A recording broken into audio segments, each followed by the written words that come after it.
online gaming companies as well continue to face the tax heat.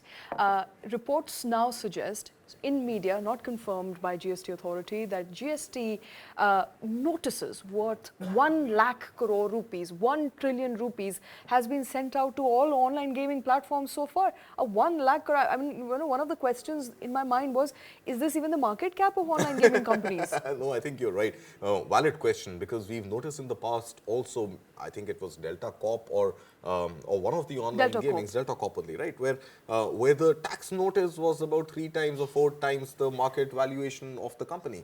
So, and I think what is important to note here is that this 1 lakh crore rupees is actually a slap slapped on the 2018 financial year, FY18. And 5 years have passed since then. So if this is the notice, 1 lakh crore rupees of tax not paid 5 years ago, look at the kind of notices that are forthcoming likely for FY19, FY20, FY21, FY22, FY23, and we are already in FY24. So yeah, I think by any logical sort of estimation, there have been only more number of gamers taking on to gaming platforms in the last 5 years, 6 years. So if this is the kind of tax evasion, so to speak, which the government is saying was a clarification, that and the government in the 50th GST Council and thereby later in the 51st GST Council meeting also clearly mentioned that it's not a change in the 28% tax rule. It is just a clarification that game of skill and game of chance, which means online gaming, which may involve some degree of skill, will be taxed in the same manner as a casino or horse racing, which requires no skill at all. So the government, GST Council, they're saying that it's a clarification and it's not really a change.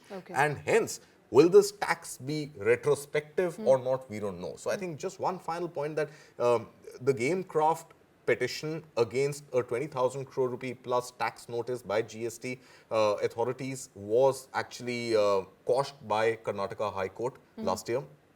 Now this matter was appealed by the GST tax collection DGGI, Director General of GST tax collection authority, in the Supreme Court. Supreme Court had earlier quashed the Karnataka High Court order.